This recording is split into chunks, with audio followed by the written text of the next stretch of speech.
Om Sri Mahaperiyava Sharanam. Voice of God, Volume 1. Main title, Society. Chapter 74. The Way to Remedy Miseries of the World. In the last 50 years, quite a lot of changes have taken place. Big changes have taken place in the field of science, economics, politics, and matters relating to society.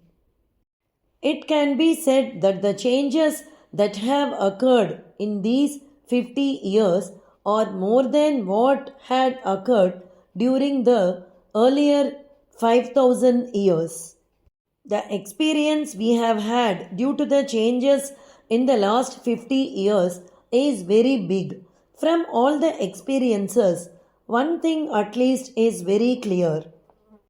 We have practically seen that as much as people distance themselves from God and Dharma literature, so much they become subject to suffering.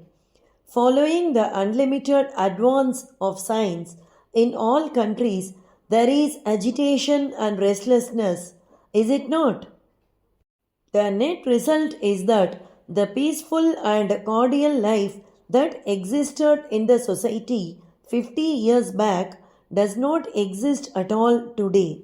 It is very clear that with the growth of intellectual power or scientific capability, the danger to the world also increases. All right, we have diagnosed the disease. What is the remedy? Only devotion to God and peace are the proper antidotes. As real devotion to God and peace grow in the world, there will be less and less work for the police, the courts, and the army. This is the truth the previous 5000 years demonstrate. Therefore, the foremost duty of the government is to spread peace and devotion to God. But what is happening? The rulers, because they have decided that they are secular, feel that propagation of bhakti will be contrary to their decision and do not take to this path. This is the result of thinking that secularism means not to encourage any religion instead of encouraging all religions. Now and then, the politicians speak of moral instruction, religious instruction, etc. Committees are formed which go round all over and submit voluminous reports. If we see whether anything happens after all this, it is zero.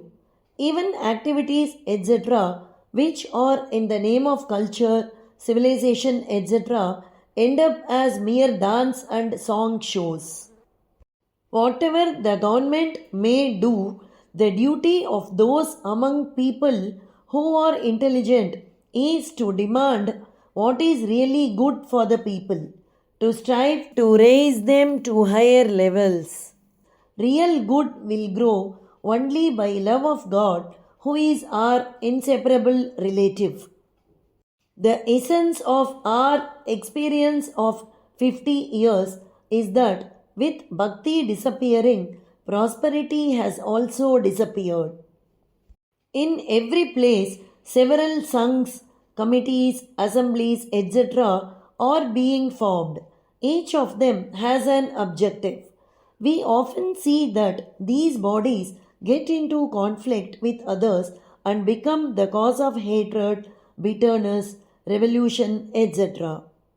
Therefore, we need a body which can convert all bitterness to sweetness and revolution into love. Such bodies are only those which spread the way of bhakti. We need these bodies now and always.